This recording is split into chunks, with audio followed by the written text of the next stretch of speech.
नमस्कार, आप देख रहे हैं अवध समाचार पोस्ट न्यूज और मैं हूं आपके साथ ज्योतिका।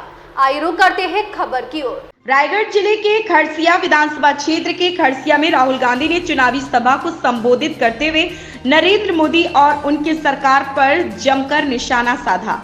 मोदी जी कहते हैं कि हिंदुस्तान में कोई जाति नहीं है, गरीब है, सिर्फ गरीब है। मोदी जी, आप अपने आप को 24 घंटा ओबीसी क्यों कहते हो? आपने ओबीसी के नाम पर बहुत फायदा उठाया, प्रधानमंत्री बन गए हैं। मध्य प्रदेश में बीजेपी नेता के द्वारा एक आदिवासी युवक के मुंह में पेशाब करने के मुद्दे को उठाते हुए भाजपा पर जमकर हमला बोला। राहुल गांधी ने कहा कि वह वीडियो मैंने देखी जिसमें आदिवासी युवक के मुंह पर बीजेपी के नेता पेशाब कर रहा है। मोदी जी को ललकारते हुए कहा कि आप डरिए मत और जाति जनगणना के बारे में देश को बताइए। उन्होंने आगे कहा कि इस देश को सांसद नहीं नरेंद्र मोदी और उसके 90 अफसर चलाते हैं। उनमें कितने प्रतिशत ओबीसी और कितने आदिवासी हैं? आदिवासी का अर्थ बताते हुए राहुल गांधी ने कहा कि आदिवासी वे लोग हैं जो हिंदुस्तान के पहले मालिक थे। आदिवासियों की जमीन हुआ करती थी जिन पर आदिवासियों का पहला हक है। बीजेपी इन्हें वनवासी कहते हैं और इनका जगह जंगल है। 20 साल में जंगल खत्म हो जाएगा तब उन्हें कहेंगे चलो शहर में जाकर भीख मांगो। कल ही अमित शाह द्वारा छत्तीसगढ़ के लिए घोषणा पत्र जारी की गई और इससे मोदी की गारंटी कही जा रही है। मोदी की गारंटी मतलब झूठ।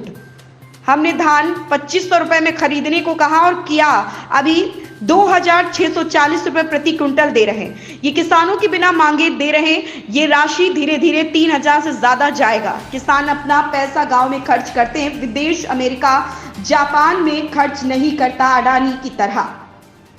मोदी जी ने पेशा कानून बंद कर दिया। छत्तीसगढ़, राजस्थान, हिमाचल जहां हमारी सरकार है वहां आदिवासियों की जमीन उन्हें पूछे बिना अधिग्रहण नहीं की जाती। जरीम हत्याकांड की जिक्र करते हुए कहा कि नंद कुमार पटेल शहीद हो गए, उनके साथ अन्याय हुआ।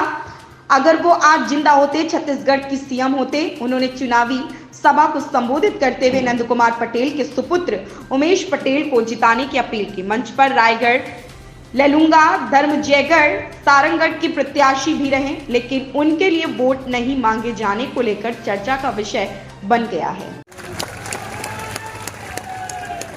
अच्छा भैया, एक और बात बताओ, आज धान के लिए किसान को कितना मिलता है? 2500 मिलता है। 2500 मिल रहा है मार्केट में आजकल। 2500 मिल रहा है आपको? कितना मिल रहा है? 2640। ये आपने हमसे मांगा? आपने कहा कि हमें 2640 चाहिए। नहीं, ऑटोमेटिक हमने कर दिया बिना पूछे। किसी किसान ने नहीं पूछा। हमने कहा 2500 कम है, 2640 हो जाएगा। और मैं आपको स्टेट से कह रहा हूं, यह बढ़ता जाएगा, रुकेगा नहीं है। छत्तीसगढ़ के किसानों, ये 3000 से ज्यादा जाएगा, जाता जाएगा, क्योंकि हम आपके दिल की बात, आपकी चोट, आपका दर्द समझते हैं।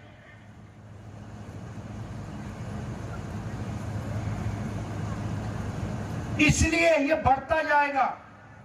23,000 करोड़ रुपए हमने छत्तीसगढ़ के किसानों को किसान न्याय योजना में दिया है।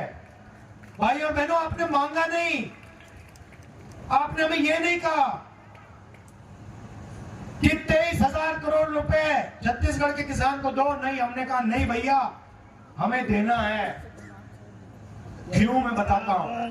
के किसान के जेब में 2500 रुपए डालते हैं तो छत्तीसगढ़ का किसान उस पैसे को गांव में खर्च करता है। अमेरिका में खर्च नहीं करता, जापान में खर्च नहीं करता, अदानी जैसे दुबई में खर्च नहीं करता। छत्तीसगढ़ के गांव में किसान उसका प्रयोग करता है। हम आज 7,000 रुपए मजदूर को दे रहे हैं। चुनाव के बाद 10,000 रुपए हो जाएगा, लिख लो। क्यों? क्योंकि हम जानते हैं जब हम किसान के जेब में पैसा डालते हैं, मजदूर के जेब में पैसा डालते हैं, वो एकदम जाके उस पैसे को खर्च करता है। कहां खर्च करता है? शहरों के छोटे छोटे कस्बों में, गांव की छोटी सी दुकानों में पैसा सीधा छोटे दुकानदार के पास जाता है और गांव की और छोटे शहरों की अर्थव्यवस्था चालू हो जाती है, सबको फायदा होता है। जब नरेंद्र मोदी जी की सरकार आती है, रमन सिंह की सरकार आती है, वो किसान को 1 रुपया नहीं देते, मजदूर को 1 रुपया नहीं देते, मनरेगा बंद कर देते हैं। वो कॉन्ट्रैक्टर्स को, अरबपतियों को पैसा देते, अदानी जी को पैसा देते। कॉन्ट्रैक्टर्स बड़े बड़े 2013 से 13 में भी यहाँ आए थे, 2018 में भी यहाँ आए और अभी 2023 में भी उनका आगमन हुआ है और पिताजी के साथ उनका बहुत करीबी संबंध रहा है और उनके भाषणों से ये समझ में आता है। माहौल किस तरह का लग रहा है? जिस तरह से बीजेपी का भी घोषणा पत्र कांग्रेस एक के बाद एक घोषणा। देखिए, चुनाव के बारे में बोलना अभी बहुत जल्दबाजी होगा, लेकिन ऐसा लग रहा है कि कांग्रेस के प्रति रुझान है। घोषणा पत्र का कितना असर होगा?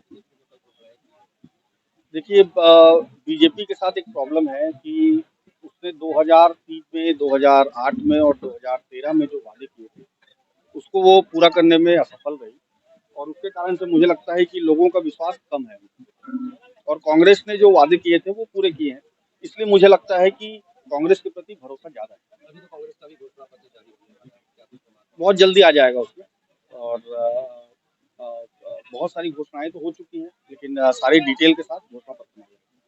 Thank you. इस खबर में बस इतना ही। बने रहिए अवध समाचार पोस्ट न्यूज के साथ।